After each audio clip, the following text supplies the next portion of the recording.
গ্রামের সব লোকেরা একসঙ্গে খুশিতে বলে ওঠে তারা পেরেছে।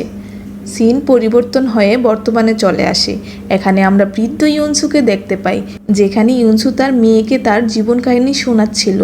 ইউনসুর মেয়ের নাম গুমমিয়ং। গুমমিয়ং তার মার জীবন কাহিনী শুনে বুঝতে পারে যে তার মা বাবা দুজনকে অনেক পছন্দ করত। এরপর ফ্ল্যাশব্যাকে দেখতে পারি ইউনসু এবং কিম তাদের মেয়েকে নিয়ে খুবই খুশিতে খেলাধুলা করছিল। এরপর তারা তাদের বিয়ের কেনাকাটা করলো এবং বিয়ে করে ফেললো। মাঝে মাঝে ইউনসু তার সৎ বাবার বাড়ি যেত এবং সৎ মার সাথে ভালো সম্পর্ক ছিল। তারা আগের কথা ভুলে গিয়েছিল। একদিন ইউনসুর সৎ মা ইউনসুর মেয়ের জন্য সাইকেল গিফট করে, কিন্তু ইউনসু সাইকেলটি বাড়ি নিয়ে আসার পর ইউনসুর দাদি বলে এই সাইকেলটি ছেলেদের জন্য।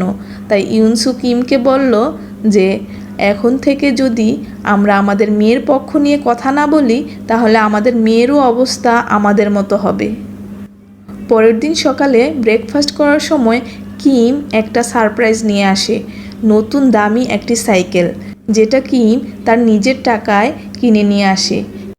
তাই কিমের দাদি আর কিছু বলতে পারে না। খাবারের সময় ছেলেরা মেন টেবিলে বসে, যেখানে বেস্ট ডিশগুলো সার্ভ করা হয়, আর কিম এই ট্রেডিশনটি ভঙ্গ করে ইউনসুর সাথে বসে এবং তার খাবারের বাটি থেকে ইউনসুকে খাবার দেয়। একদিন কিমের দাদি ইউনসুকে তার মা যেই কাজটি করত সেই কাজ করে টাকা কামাই করার জন্য বলে, কিন্তু ইউনসু তার মায়ের কঠিন মৃত্যুর কথা ভেবে সেই কাজটি করতে মানা করে। ইউনসুর ছোটোবেলায় ইউনসুর মা ইউনসুকে বলেছিল যে বড় হয়ে তুই আমার মতো কাজ করবি না। এই কথা ইউনসু পাত্তা না দিলেও এখন তার মেয়ের কথা ভেবে সেই কথার গুরুত্ব দিয়েছে। তারপর কিমের মা এসে ইউনসুকে একটি চড় মারে কিমের দাদির কথা অমান্য করার জন্য। তখনই কিম মাছ ধরে ফিরে এসে সব কিছু দেখতে পেল। তারপর কিম ইউনসুর পাশে দাঁড়িয়ে বলল, ইউনসু আমাকে বিয়ে করেছে, তোমাদের নয়। তারপর কিম তার মেয়েকে কোলে নিয়ে ইউনসুকে সাথে নিয়ে চলে যায়। তারা একটি ঘর ভাড়া করলো। এই ঘরটি এতটাও ফ্যান্সি না হলেও অনেক শান্তিদায়ক ছিল।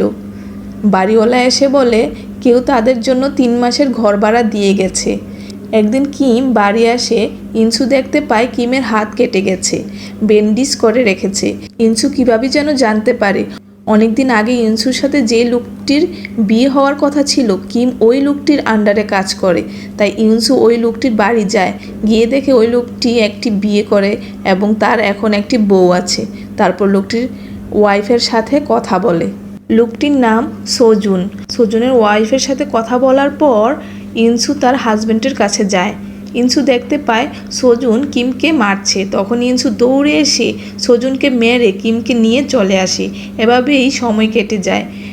গুমমিয়ং বড় হয়ে যায়, যে কিনা দেখতে পুরো ইউনসুর মতো। আমরা দেখতে পাই একটা রেস্টুরেন্টে গুমমিয়ং আর তার বয়ফ্রেন্ডের মা একসাথে কথা বলছে। গুমমিয়ংয়ের বিএফের মা বলছে তারা বিয়ে করার পর গুমমিয়ং যেন তার কাজ ছেড়ে দেয়, কিন্তু গুমমিয়ং না করে দেয়, কারণ গুমমিয়ং তার মার মতো জেদি। সিন চেঞ্জ হয়ে গুমমিয়ংকে আমরা বাড়িতে দেখতে পাই, যেখানে সে তার বিএফকে কল দিয়ে বলছিল যে তার স্বপ্নগুলো ম্যাটার করে, সে এখনই বিয়ে করতে চায় না। এরপর দেখা যায় ইউনসু জুতা পরিষ্কার করছে। ইউনসু গুমমিয়ংকে হাসি দিয়ে বলে তোমার অনেকগুলো জুতা। এরপর গুমমিয়ং রিপ্লাই দিয়ে বলল দরিদ্র হয়ে বড় হয়েছি বলে এরকম সিদ্ধান্ত নিতে হয়েছে। ইউনসু কথাটি শুনে ভুল ভাবে যে গুমমিয়ং কাজ করতে করতে খুবই চাপে আছে, সে তাড়াতাড়ি বিয়ে করলে ভালো হয়। যেটা শুনে গুমমিয়ং খুবই আপসেট হয়ে পড়ে, কারণ সে চায় না তার জীবনটাও তার মার মতো হোক। এরপর ইউনসু তার মেয়েকে বলে যে যদি আবার অতীতে যেতে পারতাম তাহলে আমি তোমার বাবাকেই আবার চুজ করতাম। এরপরই কিম বাসায় আসে অনেকগুলো বিনস নিয়ে। ছোটোবেলা থেকেই গুমমিয়ংয়ের বিনস অনেক পছন্দ ছিল।